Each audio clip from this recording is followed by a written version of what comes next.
So many bugs in the park.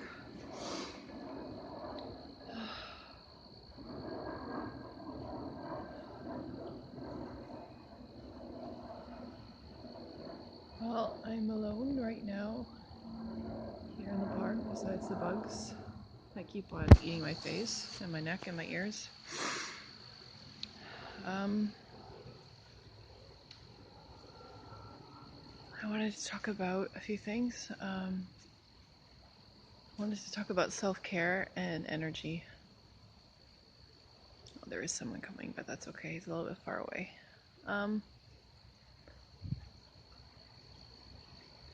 Self-care and energy. Well, those are two very big, I guess, interconnected things. Self-care being that you maintain your energy and you maintain your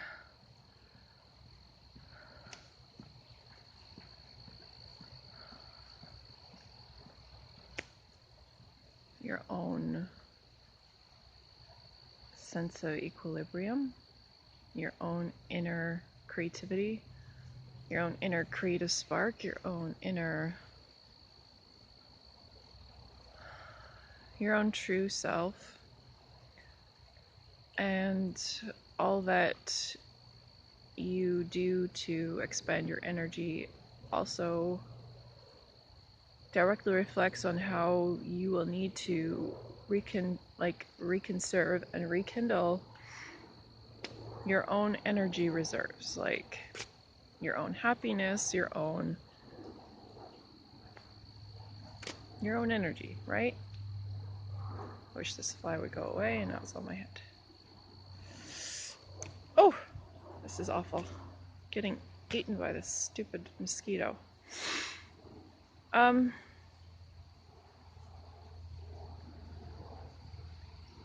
Reason why I'm doing this in the park, though, is because the park is so wild. It's so open. You know, there's so many open reserves of energy that you can easily tap into when you need respite, when you need recharging, when you need sanctuary from something that you feel maybe has been consuming you inside or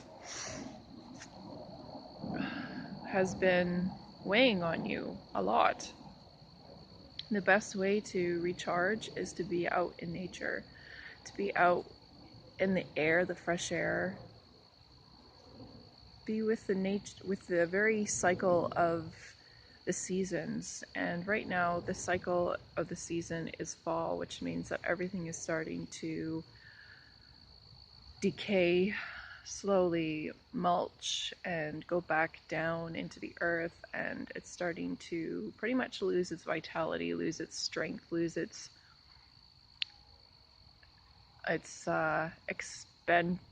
expansion. It's starting to contract.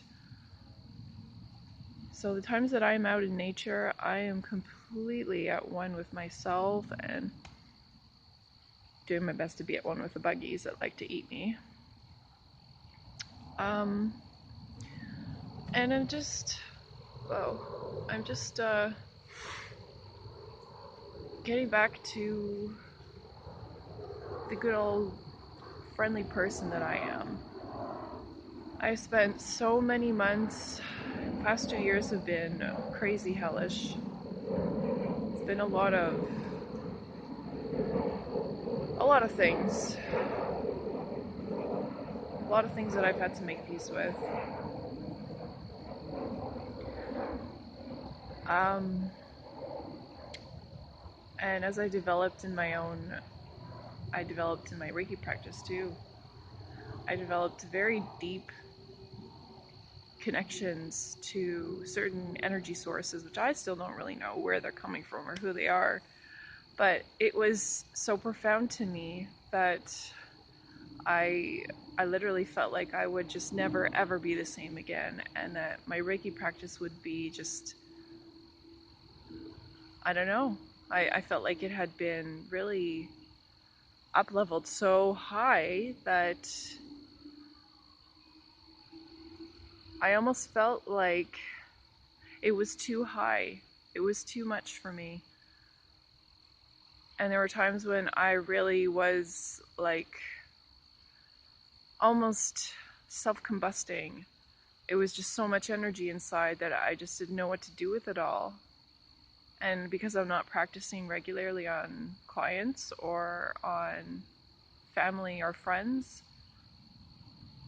you know, like what do you do with all that energy? What do you do with all that vitality? What do you do with it?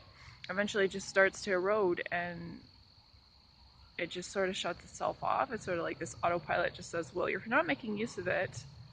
We're just going to kind of turn it off because otherwise you're not making use of something. You're not making use of a good thing. So over time, things just sort of started to like really slow down, and it was like this high that I'd been riding for so long, and it felt so good to be so high in myself, but it's also really unstabling. So eventually I just had to realize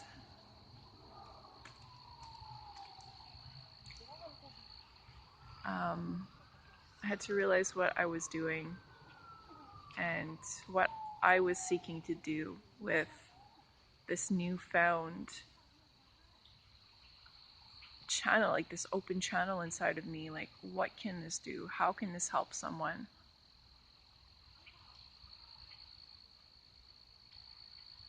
So I was teaching myself a lot of things. And as you're teaching yourself things, kind of like going through the dark without a candle or a flashlight, you know, you don't really know what you're doing. You're just sort of feeling things out, like, this kind of feels good, and this kind of feels like it's too much. This sort of feels like it's a little bit too overwhelming and too intense, and this feels like I don't know what the fuck, where this is coming from. It's not always accurate. I've had to realize that. I've had to face that my good intentions are not always that accurate. Or maybe the source that I'm tapping into is not always accurate. And I don't even know where those sources come from. They just sense me as this open vessel, and they say, "Oh, that feels really nice. Let's, you know, let's say hi. Let's make a connection." But just like relationships here down on earth, not everything works out because we're just too different. We're too different. So, anyhow, energy and self-care. Because I'm a Reiki practitioner, I have to keep up with that. I have to maintain some form of consistency with my self-care. I have to be on a kind of automatic cycle so that I can keep things flushing out, so that I don't maintain or retain anything that could potentially turn hazardous, you know? Like, as human beings, we forget how to uphold and maintain our highest good and our deepest maintenance. I want to say, like, what's going to maintain our vitality throughout life, throughout the aging process. Like, I'm in my 30s now, and I haven't quite experienced the stagnation and the breakdown yet. And I guess I could say I'm kind of lucky in that sense that I haven't I haven't tapped into certain family what are they called, like heritage, no, sorry, oh, I'm losing the words. I haven't experienced certain things yet, thank God. But I may not be so lucky in my 40s. I may not be so lucky in my 50s. Who knows? So it's like just making sure that I'm keeping up with my self care is so important. And it's important for everyone. People are going on their bikes. I miss my bike. Oh my gosh, I miss having a bike.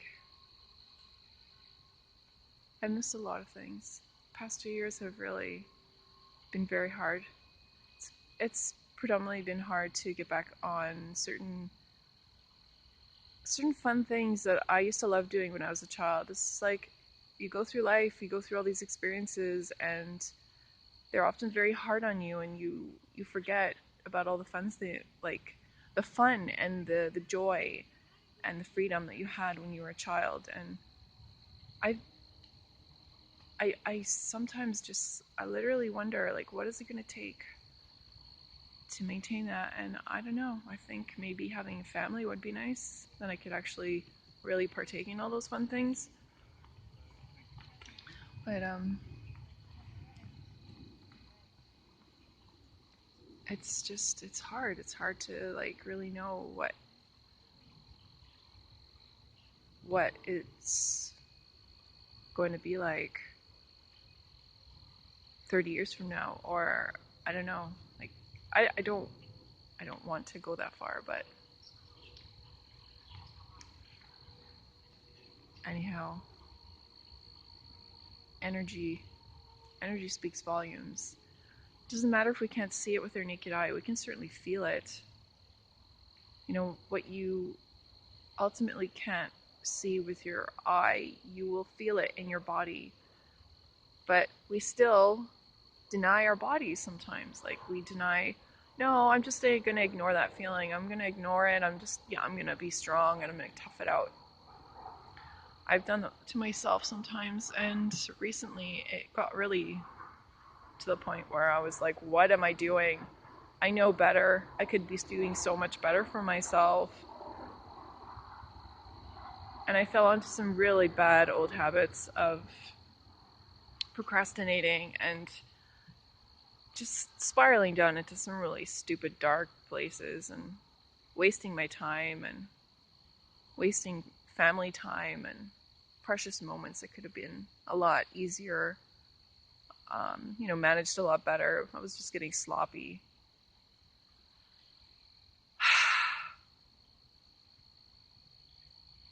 So here I am out in nature talking to you about energy and self care. And I think that's a good place to start.